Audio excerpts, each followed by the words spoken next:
अबोला. मीराच्या आयुष्यात तो दिवस एका स्वप्नासारखा आला होता. तो तिच्या लग्नाचा. पण त्या लग्नात एक अपूर्णता होती. तिचा नवरा अमय खूप प्रेमळ आणि समजूतदार असला तरी त्याच्या घरात एक अदृश्य तणाव जाणवायचा.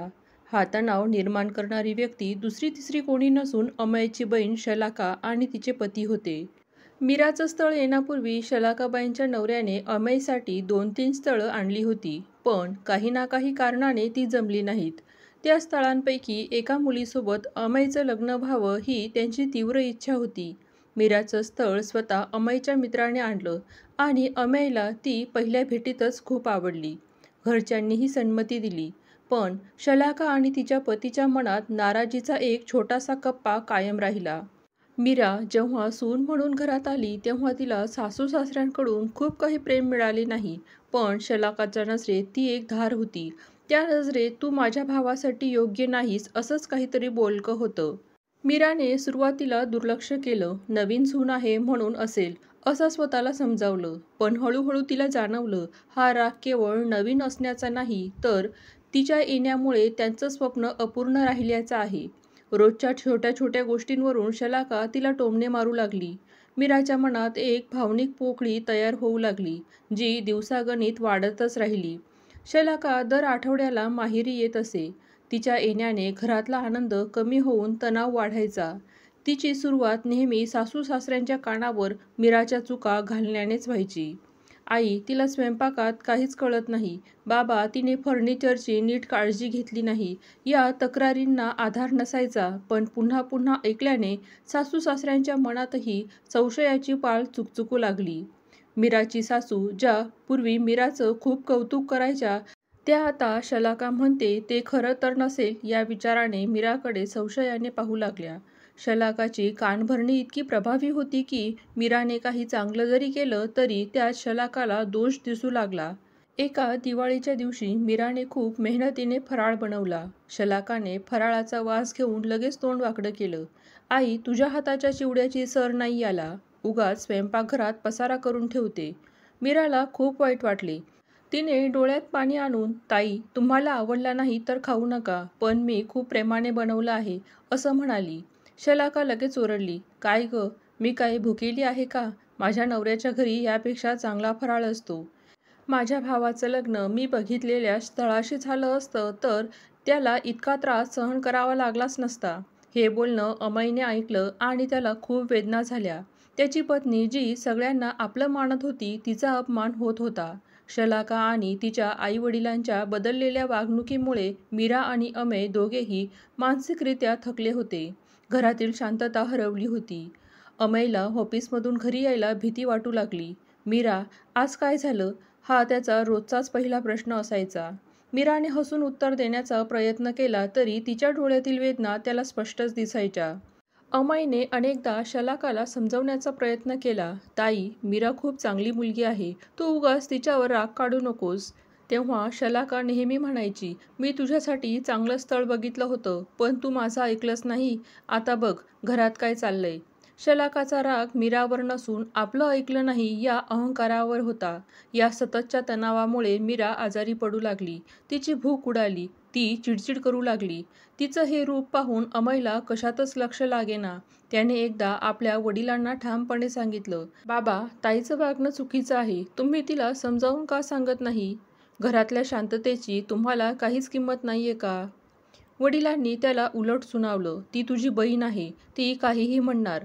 तुला तुझ्या बायकोची बाजू घेणं सोडून काही येत नाही. त्या दिवशी अमयला घरात आपण किती एकटे आहोत याची जाणीव झाली. मीरा आणि अमय एकमेकांच्या सोबतीने या मानसिक त्रासाचा सामना करत होते.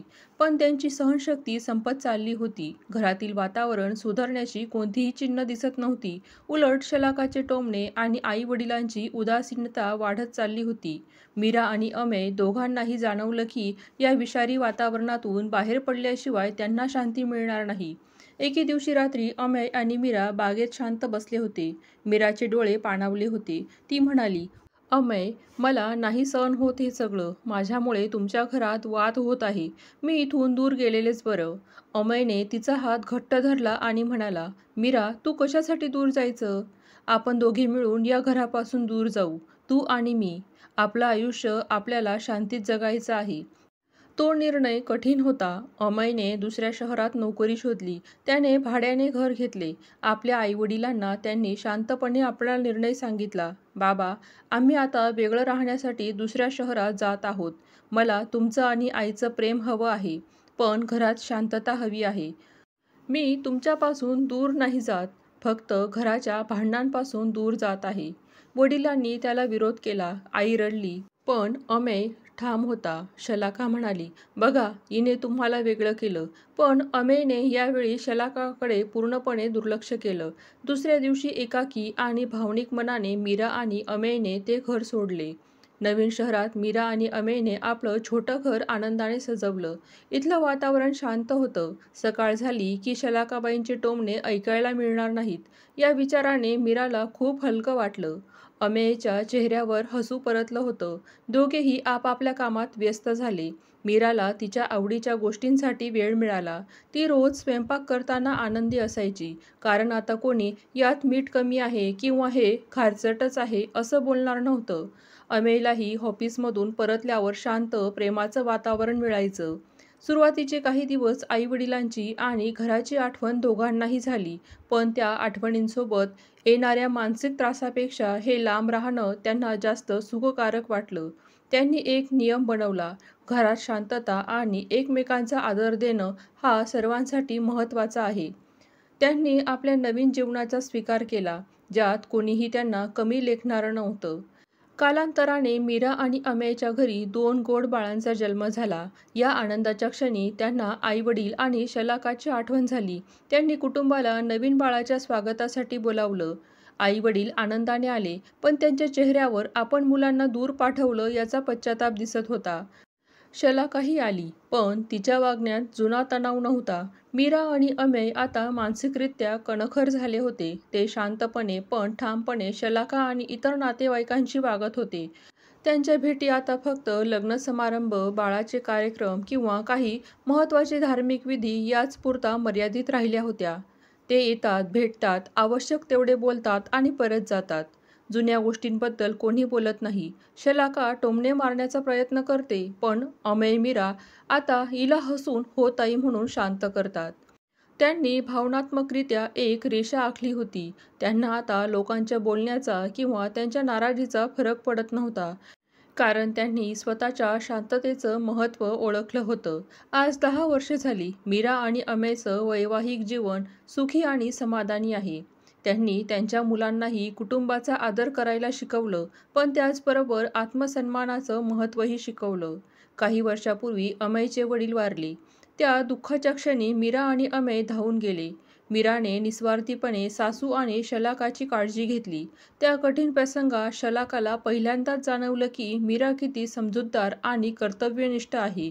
तिने मीराकडे पाहिलं आणि तिच्या डोळ्यात पाणी आलं. तिने हलक्या आवाजात मीराला फक्त एवढंच म्हटलं, मीरा, मला माफ कर.